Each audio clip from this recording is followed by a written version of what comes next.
మర్రి golden diamonds ప్రారంభోత్సవ మరియు అక్షయ తృతీయ ప్రత్యేక ఆఫర్ గా VA పై ఫ్లాట్ 25% తగ్గింపు. మర్రి గోల్డెన్ డైమండ్స్, కుకట్పల్లి, హైదరాబాద్. ఆర్టీసీలో సమ్మె సైరన్ మోగింది. ఈ నెల 22 నుంచి సమ్మెలోకి వెళ్తున్నట్లు ఆర్టీసీ ఐకాసా ప్రకటించింది. ప్రభుత్వం తమ న్యాయమైన డిమాండ్లను పరిష్కరించాలని జేఏసీ నేతలు డిమాండ్ చేశారు. సమ్మెకు ఇంకా 9 రోజుల సమయం ఉందని, ఇప్పటికీ యాజమాన్యం ప్రభుత్వం చర్చలకు పిలిస్తే వెళ్లేందుకు సిద్ధంగా ఉన్నామని స్పష్టం చేశారు. ఈ నెల 22 నుంచి సమ్మెకు వెళ్లాలని ఆర్టీసీ కార్మిక సంఘాల జేఏసీ నిర్ణయించింది. ఈ నెల 21 అర్ధరాత్రి నుంచి బస్సులు నిలిపేస్తామని నేతలు ప్రకటించారు. రాష్ట్ర కార్మిక శాఖ జాయింట్ కమిషనర్ సునీత గోపాల్ దాస్ తో జేఏసీ నేతలు సమావేశమయ్యారు. ఈ భేటీకి ఆర్టీసీ యాజమాన్యం హాజరు కాకపోగా కార్మికుల సమస్యలు ప్రభుత్వ పరిధిలో ఉన్నాయని ఓ లేఖలో పేర్కొన్నారని నేతలు తెలిపారు. గత నెల 13న సమ్మె నోటీసులు ఇచ్చినప్పటికీ ఇప్పటి వరకు ఆర్టీసీ యాజమాన్యం నుంచి గానీ ప్రభుత్వం నుంచి గానీ ఎలాంటి స్పందన రాలేదని పేర్కొన్నారు. తప్పనిసరి పరిస్థితుల్లో సమ్మెకు వెళ్లాల్సి వస్తోందని జేఏసీ చైర్మన్ వెంకన్న తెలిపారు. ఏప్రిల్ 22వ తారీఖు ఇంచుమించు 10 రోజుల గడువు ఉన్నది. ఈ 10 రోజుల లోపు ప్రభుత్వానికి చిత్తశుద్ధి ఉంటే, ప్రభుత్వానికి ఆర్టీసీ కార్మికుల మీద ప్రేమ ఉంటే, మా సమస్యలు పరిష్కరించాలనే ఒక ఆలోచన, ఒక మంచి అభిప్రాయం మా పట్ల కలిగి ఉంటే,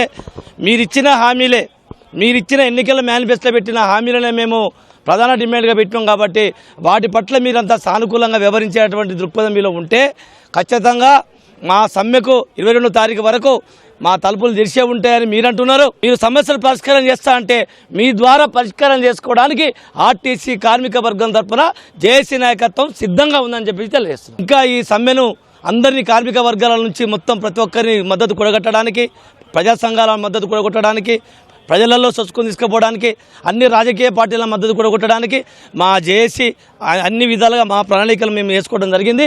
రేపటి నుంచి మా కార్యాచరణ ఇక సమ్మె వైపే మేము ముందుకు పోవడానికి సిద్ధంగా ఉన్నాం.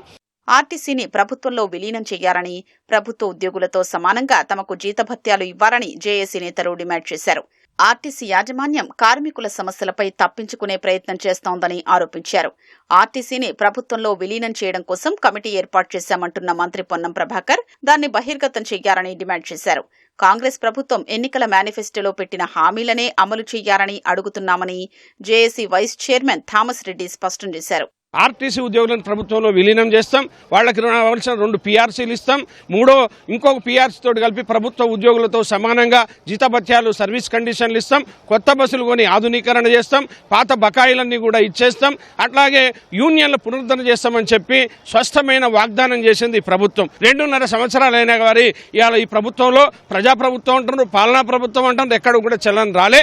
ఆర్టీసీలో ఇబ్బందులు చాలా పెరిగిపోయినాయి. ఇవాళ ఆర్టీసీలో 16,000 మంది మరి రిటైర్డ్ అయితే కూడా పదోన్నతులు లేవు, కొత్త రిక్రూట్మెంట్ లేవు. తర్వాత రిటైర్డ్ అయిన పిల్లలకి, చనిపోయిన వాళ్ళ పిల్లల ఉద్యోగ ఉపాధి కూడా కన్సల్టెడ్ బేసిక్లో ఇచ్చి ఇబ్బందికర పరిస్థితి చేసిండ్రు. ఆర్టీసీకి సుశిక్షితులైనటువంటి కార్మికులు ఉన్నారు, ఇవాళ వర్క్షాపులు ఉన్నాయి, మిషనరీ ఉంది.